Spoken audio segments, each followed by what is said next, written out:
3, 4.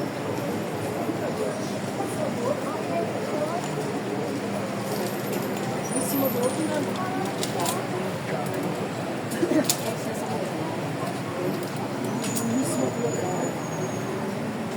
Bom dia a todos que estão aqui presentes, em frente ao Unicor. Nós vamos deixar uma palavra de ajuda, de acolhimento às vossas almas. Eu gostaria de ler o Salmo 23, um salmo muito conhecido por todos. O Senhor é meu pastor e nada me faltará. Deitar-me faz em verdes pastos, guia-me mansamente a águas tranquilas, refrigere a minha alma, guia-me pelas veredas da justiça, por amor do seu nome. Ainda que eu andasse pelo vale da sombra da morte, não temeria mal algum, porque tu estás comigo. A tua vara e teu cajado me consolam. Preparas uma mesa perante mim, na presença dos meus inimigos. Unges a minha cabeça com óleo, e meu cálice transborda. Certamente que a bondade e a misericórdia me seguirão todos os dias da minha vida, e habitarei na casa do Senhor por longos dias. O título aqui, antes de Davi cantar este salmo, que os salmos eram cantados, o título é A Felicidade de termos o Senhor como nosso pastor. E fica uma pergunta no ar: o que te faz feliz? O que faz o homem e a mulher ser felizes nos dias de hoje, em meio a tantas adversidades, a tantas coisas inesperadas? O que te faz feliz? É seguir um influenciador na internet? É estar num passeio dos seus sonhos? É viajar, visitar um parente? Visitar um filho? Ou receber a visita de um filho, de uma filha? Isso certamente te fará feliz. Agora, a felicidade ela é dada em alguns momentos. Existem tópicos de felicidade. Existem momentos que a pessoa se sente tão radiante, tão contente, que ela quisera que aquilo permanecesse para sempre.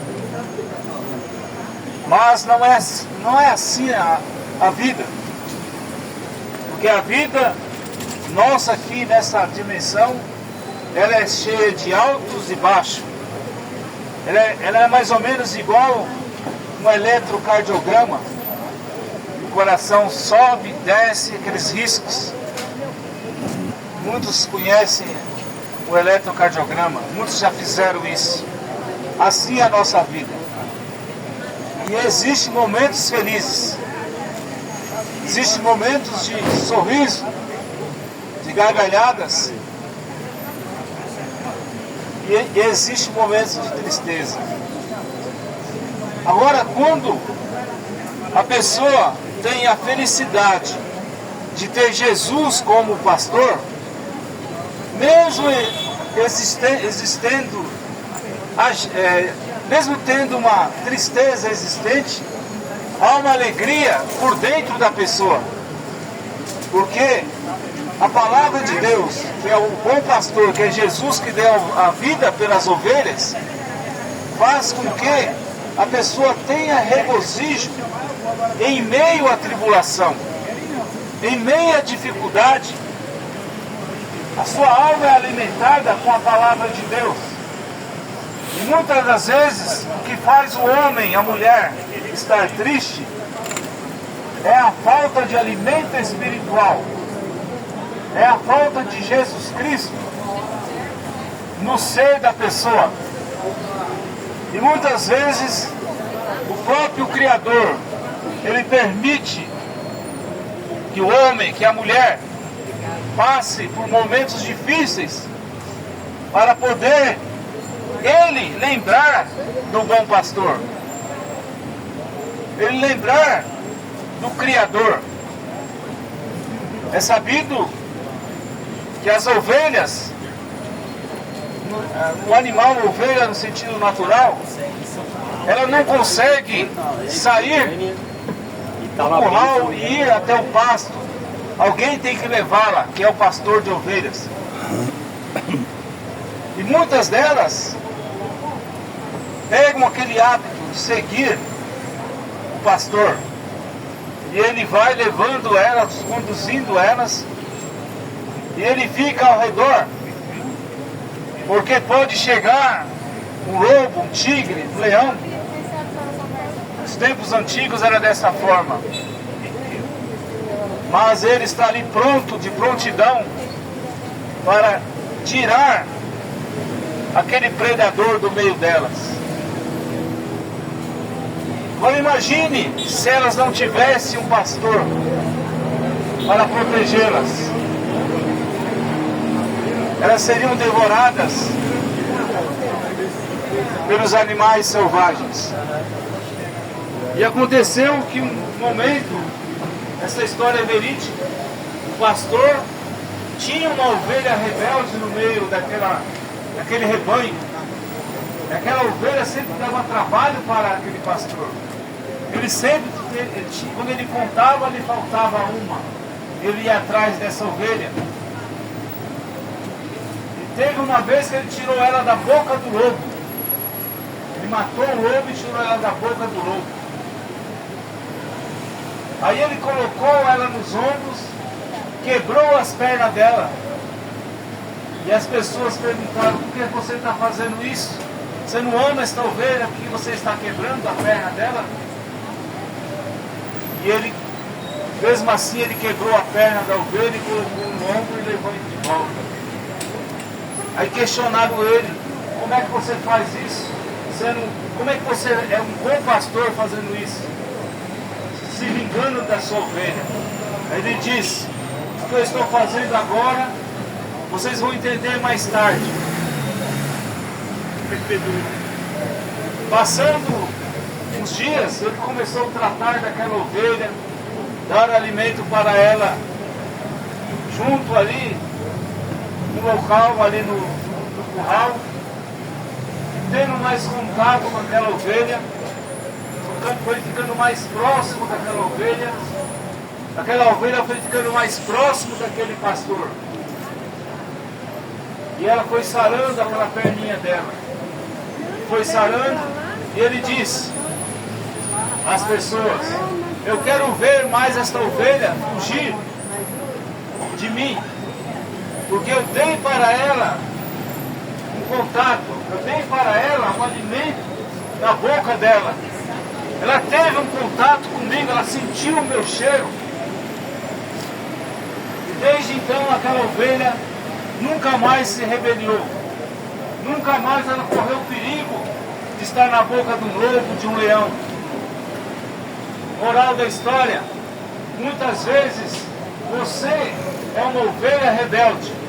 Você está correndo da presença do Senhor. E Ele permite que você quebre as suas pernas no sentido figurado, para que você encontre mais com o bom pastor, aquele que deu a vida para você ali no Calvário, aquele que amou você.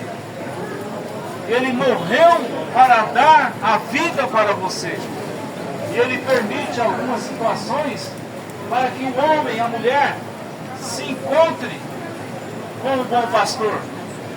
Quando a gente está mais sensível a Deus, é aí que Ele trabalha conosco. Ele diz: aprendei de mim que sou manso e humilde de coração, e encontrarei descanso para as vossas almas. Se você está com a alma cansada, ferida, abatida, Deus está dando para você hoje o alimento espiritual no seu devido tempo. Deus está trazendo para você o medicamento mais eficaz do que qualquer medicação. A palavra de Deus é que cura todos os males. A palavra de Deus, ela traz para você a cura da alma, que é o mais importante. Quando o homem recebe a cura da alma, ele tem domínio próprio, ele tem fé, e a fé ela vem por ouvir a palavra de Deus. Você pode fazer uma cirurgia, mas se Deus não tiver no controle, nada vai suceder. Você não terá sucesso. É sabido, toda cirurgia, o anestesista tem que fazer o trabalho dele. Ele já disse, eu falo isso com experiência própria. Ele vai dizer, há uma possibilidade de você não voltar antes mesmo do médico fazer o corte. Eu já fiz umas 5 ou mais cirurgias. Sou transplantado a renal há 17 anos. Deus me tirou do berço do hospital. Deus me permitiu que eu olhasse para o teto. Olhasse para o teto mais de 6 meses. Para ver para cima. Muitas vezes Deus coloca o homem para olhar para cima, para ele lembrar dele. Muitas vezes Deus quebra o homem, para que o homem entenda que ele é salvo. Muitas vezes o homem está correndo da presença do Senhor, como Jonas correu da presença do Senhor. Quando ele estava no navio, o navio estava indo para Tarso, e ele foi mandado para pregar na cidade de Nínive, e ele desobedeceu a ordem de Deus. E aquele povo ia se naufragar, porque ele estava correndo da presença do Senhor. E ele teve aquele sentimento no coração dele. E ele disse ao povo, não precisa jogar bagagem, joga eu no mar, porque eu sou o que está causando tudo isso. Que Deus quer que eu vá até um lugar, falar do amor dele, eu estou correndo. E assim fizeram. Jogaram ele, e ele caiu dentro da boca de um peixe, possivelmente uma baleia. E ali ele foi vomitado, e chegou na praia, 3 dias no ventre da baleia. E ali ele pregou para aquele povo. Aquele homem, Jonas, estava correndo da presença do Senhor. E muitas vezes nós estamos correndo da presença de Deus. Nós esquecemos que nós somos ovelha. E uma ovelha não consegue sobreviver sem o pastor. E Jesus é o teu pastor. E Ele deu a vida por você, meu ouvinte, naquele dia no Calvário.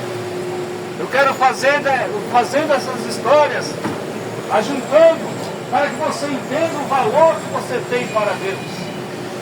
Só vem para Deus aquele que Ele elegeu antes da fundação do mundo. Aquele que Ele colocou no livro da vida do Cordeiro antes da fundação do mundo. Aquele que elegeu, existe a eleição de Deus, existe a predestinação de Deus. A predestinação é o destino que você ia passar para você encontrar com Deus. E lembre-se, só volta para Deus quem esteve com Deus. Porque antes de Deus fazer o mundo, Deus fez o homem a sua imagem e a sua semelhança. E a sua imagem e semelhança é Espírito, porque Deus é Espírito. E lembre-se, o Espírito tem uma alma. E esta alma que você tem, meu filho, ela só se alimenta do Espírito de Deus, que é a palavra. Se você não alimentar a sua alma, você vai se sentir uma ovelha desgarrada. Você vai sentir-se uma ovelha próximo do leão, próximo do lobo, sendo mordida por Satanás. Lembre, Satanás veio para matar, roubar e destruir. Mas Jesus Cristo veio para que todos tenham vida, e vida com abundância. E Ele está chamando ao arrependimento dos seus pecados. Ele está chamando, leva tu contigo o nome de Jesus no seu batismo. Seja batizado em nome de Jesus Cristo, conforme Atos 2, versículo 38, com o cumprimento da ordem de São Mateus 28, versículo 19. E receba o bom pastor na sua vida. Deixe o bom pastor te guiar. Jesus é o bom pastor. O bom pastor deu a vida pelas ovelhas. Ele disse que faria e fez. Ele disse que ele ressuscitaria e ressuscitou para mostrar que aqueles que dormirem em Cristo, aqueles que morrerem em Cristo, levantarão e subirão e encontrarão com o Senhor nos ares. E que haverá também um arrebatamento. Ninguém mais se fala que haverá um arrebatamento. O mundo está mostrando, todas as profecias estão se cumprindo. Guerra, fome, terremoto, vírus, tudo está em caos. O mundo está em caos. Estamos num tempo que ninguém mais acredita na palavra de Deus. A gente termina de fazer uma pregação, igual terminamos do outro lado, a gente pede para as pessoas se elas querem colocar o nome na oração. Elas não querem, estão desacreditadas. O Evangelho está desacreditado. Porque as pessoas fizeram do Evangelho um comércio. E quando a gente fala do bom pastor, vão dizer, é mais um aí falando de Jesus para ganhar dinheiro. Nós não estamos interessados no seu dinheiro, meu filho. Nós estamos mostrando para você que o bom pastor ainda está vivo. Ele é o mesmo ontem, hoje e eternamente. Hebreus 13, versículo 8. É Jesus Cristo. E Ele é o próprio Deus e a vida eterna. E aqui, Ele diz, aquele que vinha até a mim, após mim, de maneira nenhuma lançarei fora. Que Deus os abençoe, em nome de Jesus Cristo, que vocês possam refletir nessas palavras, que vocês possam ser ovelha desse bom pastor. Sem dinheiro e sem preço, Ele comprou a sua salvação ali no Calvário. Que Deus abençoe vocês em nome de Jesus Cristo. Aleluia.